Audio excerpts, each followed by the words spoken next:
Welcome, everybody. Today, I am going to talk about Darth Plageuis. Now, one of the cooler things that came out of the prequel trilogies of Star Wars is Darth Plageuis. I remember when I watched the third installment, Revenge of the Sith, and Palpatine is having this conversation with Anakin while they're watching some kind of bubble opera thing. He mentions this Sith Lord to Anakin named Darth Plageuis, who had the ability to use the Force to bring people back from the dead. Called him Darth Plageuis the Wise.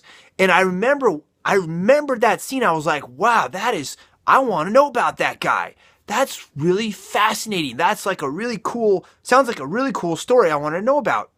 And then after The Force Awakens came out, there's been a lot of speculation that Snoke could be Darth Plageuis.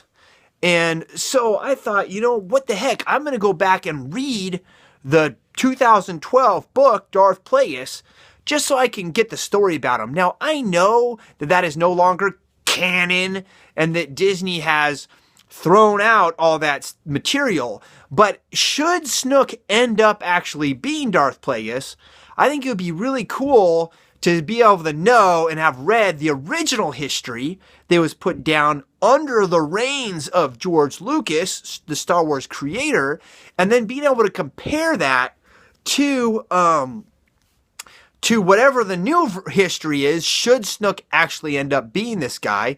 He may not be, but if he is, being able to compare that to the new history that Disney is going to create. So after reading this book, I want to just give my opinion on it really quick on the book, the Darth Plageuis book that I read. And basically, I would give it like a B to maybe a B minus. Now, here's the deal with this book. What it does well is it really explains a lot of stuff in Phantom Menace that made no sense. Like, when I watched Phantom Menace, I've watched that movie probably like 10 times, and every time I'm like, I still don't get it. Because there's a lot of weird politics in it that aren't explained. Like, why would a trade federation want to block trade? That never made any sense to me. And why the heck would, this planet Naboo be in any trouble whatsoever if they don't have interplanetary trade going on? Like it looks like they have enough resources there without it. Like, what is the problem? Well, I understand now. It all makes a lot more sense. A lot of it has to do with intergalactic politics, taxes, stuff like that. And I was never against that. One of the biggest things people complain about with Phantom Menace and the whole prequel series is the amount of politics and like Senate debates and stuff like that are in those stories. I don't really have that much of a problem with it because I kind of think, in a way, I think it's a good idea. I like a lot of the ideas in those films. I just don't think those films were done well. And that's my problem with them.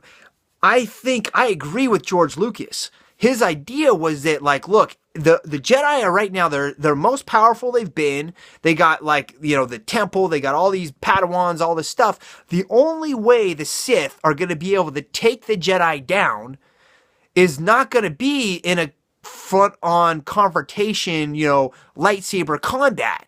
It's going to happen through cunning, planning, and basically political corruption. That is the way the Sith will infiltrate in and take out the Jedi. And I was like, yeah, I dig that. I think that's an awesome idea. That's like an awesome concept. So I really like that. And this book, Darth Plageuis, it goes way into all that stuff in detail to the point where sometimes it gets a little bit dry and kind of drags on. You're like, okay, enough. Like they're going through like Senate debates and, all this stuff. But overall, I think it's cool. And I think a lot of the ideas that George Lucas had about that and that were written, George Lucas didn't write this book, but the book was written based on a lot of George Lucas's ideas.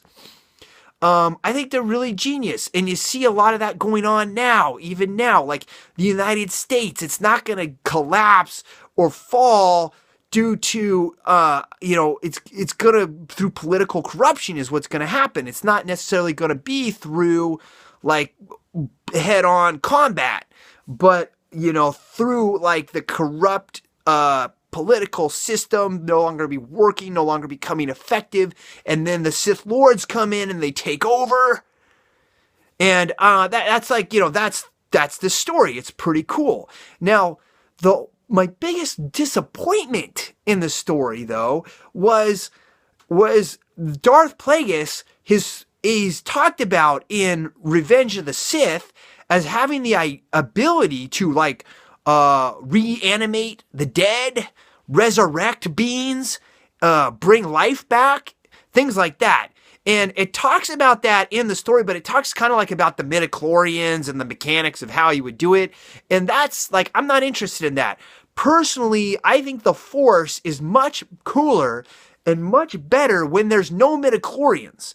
It just needs to be a power that's not explained with science. And when you start trying to explain it with midichlorians and midichlorian counts have to do with how much force ability you have and stuff like that, it's lame. And it's not as cool. And the Force has to stay mystified. And there's a lot of midichlorian jibber jabber in this book that I don't care about.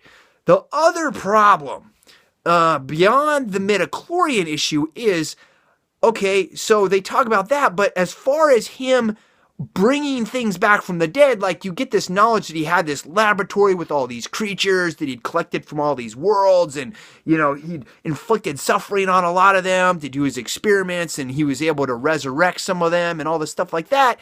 But in the entire story, he never uses this power in combat. He never uses his power in politics or anywhere else other than in his own lab. And that's lame. I was really hoping there'd be some Sith battle and one of his lesser, maybe not apprentice yet, because a Sith can only have one apprentice, but someone that was maybe a potential apprentice gets struck down in a Jedi encounter and he resurrects him, and then the guy goes on a full berserker mode, and then after he wipes out the Jedi, Plagueis has to put him back down.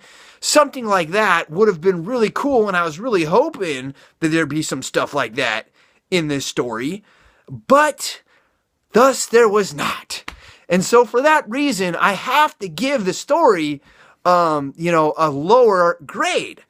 And then the final thing is, while this book did do a very good job of making a lot more sense out of Phantom Menace, a lot of it still came across as not so much as, wow, this is the Phantom Menace and this prequel trilogy was so well crafted. They must have worked all this backstory out ahead of time and they had it in their back pocket.